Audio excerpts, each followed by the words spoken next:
and then just plug right over here. Fits pretty well. Oh, no it doesn't.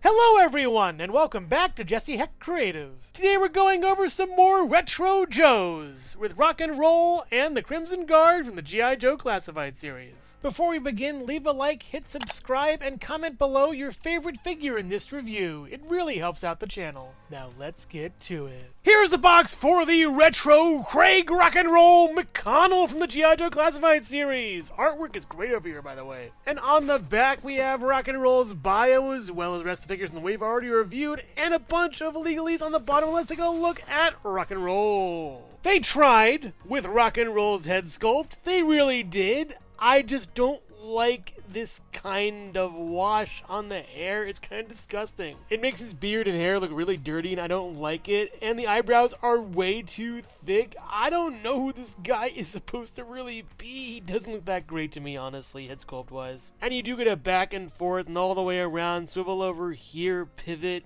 whatever. The body is pretty bland with this cross ammo thing we've seen a lot, and honestly this one color just doesn't do it for me. The arms we've seen before, yawn, honestly. And we get back and then forward and then a swivel over here, as well as all the way around and up this far and down and all the way around. Then a butterfly joint really to kind of crack open over here with a swivel over here, as well as the bicep, double jointed pinless tech elbow over here, and then swivel and then up and down. It works well. And the same on the other side, but mirrored. And the belt looks pretty cool. Bunch of pouches everywhere. Canteen, a hole over here for something we'll see later on. And yeah, it's good. And the legs look nice as well. I do think the texturing is really good. Best part of the figure, honestly, for me. The boots too are great with the treads, and it's all well and good. Getting a closer look, the knee pads are nice. I love the scuffs on the boots also. And the holster over here, as well as this other holster-like thing, is pretty nice too. And for articulation, we do get out and up this far, at least all the way out for the splits with those down drop hips, as well as down then up and then back over here, with all the way back being pretty impressive for this figure, as well as a swivel up here, a swivel down here, then down and then up, and then a pivot for the foot, and two pegos on the feet.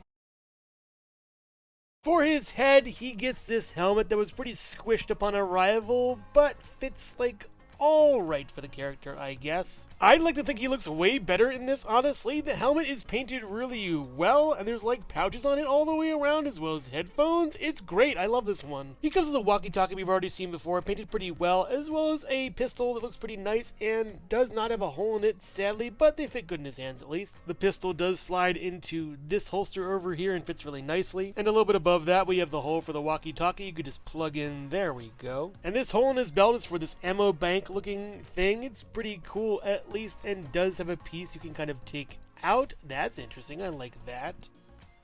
And that plugs in with a little force into the side in that little hole over there. And he does come with this weapon we've seen before. It's nice and works out pretty well. It even has these for like a stand, so that's pretty nice, but I don't see myself using this that much. Except when you add this piece in. Just place this into the feed over here, I believe. The right side. There we go. And then place this feed into this over here on his side, and it actually looks pretty cool. Maybe I'll go around back. I don't know, but yeah, it's nice to have this kind of feature. It looks pretty cool for the figure. And you can actually shove the magazine ammo farther in for a little bit better look. I might switch hands or something later on, but this looks pretty nice to me, actually. But if you don't want him to hold all that stuff on his person, you could just give him these hands. A fist over here with a swivel, and then a hinge works out pretty nicely. And then a rock and roll hand over here. Rock on, baby, rock on. Yeah, that's pretty cool, honestly. Yes. And of course, we have the requisite retro stand for this Joe with the Joe logo on here, pegs over here. On the back, it's in the reverse, and it's pretty awesome. I love this. And putting this Joe on this stand, he's ready to rock and roll. Rock and roll stands at about 6 1/4 inches tall or so, next to the Jakks Pacific Super Mario and Sonic the Hedgehog in 4-inch and 2.5-inch scales, the Nendoroid Miles Tails Prower, the Jada Toys Mega Man, the Figma Metroid Dread Samus Aran and the Jazzwares Pikachu, the Jakks Jack-specific movie Shadow the Hedgehog, Homer Simpson, Collector's Edition Knuckles, and the Mattel Minecraft movie Jack Black Steve. The Hasbro Marvel Legends Animated Series Spider-Man, the G.I. Joe Classified Series Snake Eyes, the SH Figure Arts Yoshi, and the LEGO Bionicle Gift with Purchase Toa-Tahu. But everything's coming up Crimson right after this. Hello everyone, and thank you so much for watching so far. Make sure to click like, subscribe, share, leave a comment, and hit the bell icon for more creativity. Now let's get back to it.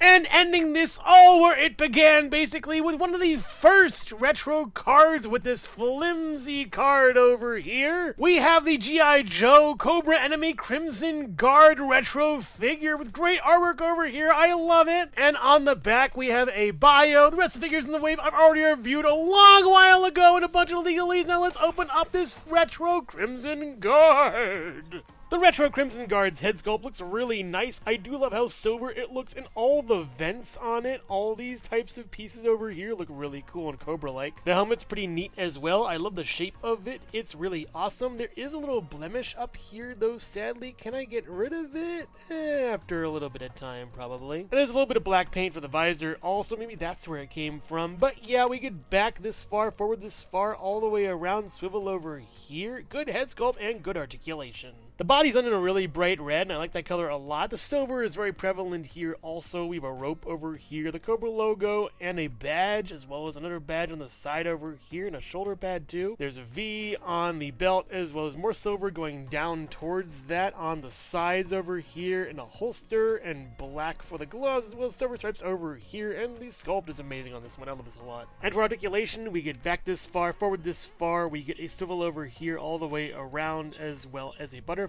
joint up this far, down all the way around over here. Then for the arm, we get a swivel over here at the bicep. Kind of funky though, sadly not really that great and kind of old school. We get up this far, double pinch tech, as well as a swivel over here and up and down for the hand. And pointing out, while this arm is bare, this one does have a little badge on it and is a little bit better with a Cobra logo, and the articulation is the same on the other side but mirrored. We get a nice red holster with a black strap. That's kind of rare, not being the same color. They put a little more effort into this than usual, and the boots look really cool. They look actually like leather. I love that. It's awesome, and mostly red for the legs. I do appreciate the attention to detail they put into these. The silver stripes on the sides are nice, and all in all, it's pretty good. Even buckles for the shoes. Well done. The articulation's a little bit loosey-goosey on this figure. Sadly, it's kind of older, but we do get down and then out pretty far. Up really nice, and back really nice too. All the way back is pretty good. It's kind of gummy though. Starting off with accessories, we get the requisite knife and pistol. The pistol does have a hole in it, actually, and the knife doesn't need one. It has a little bite down here. It looks pretty cool, serrated over there. And the knife fits in right over here into the sheath pretty nicely and snug, and the pistol fits in over here really well, too. And the Crimson Guard also comes with this sword that's really neat. I love these swords. They're super cool. I wish Cobra Commander had one. He maybe does. I don't know. With that bite on the bottom, at least, and top. As well as a sheath for the sword looks pretty cool. They put effort into it and made it look leathery. I love the attention to detail of these figures, even way back when this was made. And the sheath gets plugged into a hole on the side over here, and the sword goes into it quite nicely, working out pretty well here. The Crimson Guard also comes with this bayonet type weapon. When you have a gun and a knife, just combine them. It's pretty cool. Also has removable magazine. Very nice. And finally, this retro Crimson Guard comes with a backpack. We've seen this before, different colors though, and can go right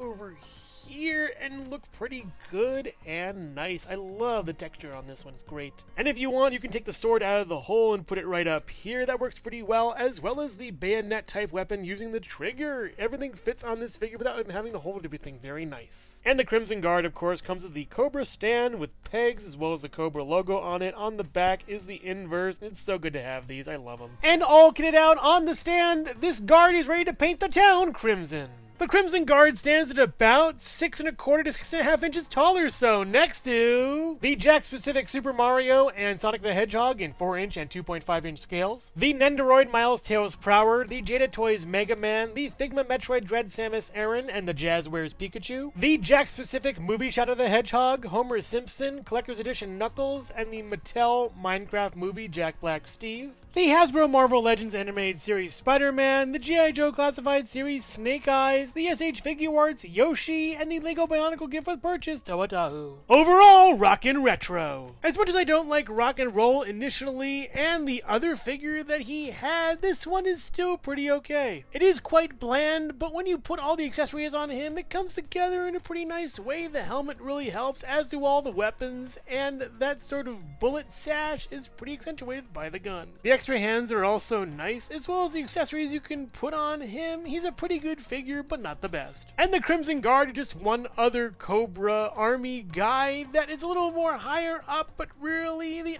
other one is, I think, a little better. This retro version is brighter and more silvery, at least though, and the weapons are the same, so pick your poison on which you like better, this one or the other one. So if you're a fan of G.I. Joe, Rock and Roll, or Crimson Guards, then you'll love these figures. They're pretty good. But I'd probably recommend the Crimson Guard over Rock and Roll just because the more army builders, the better. But make no mistake, with these figures, be on your guard. So which figure here is your favorite, Rock and Roll or the Crimson Guard? Let me know in the comments below. Thank you so much for watching Jesse Hecht Creative. Make sure to click like, subscribe, share, and leave a comment. You can also visit us at jessehechtcreative.com for more reviews like this one. Thank you so much for watching, and keep being creative. Stay tuned.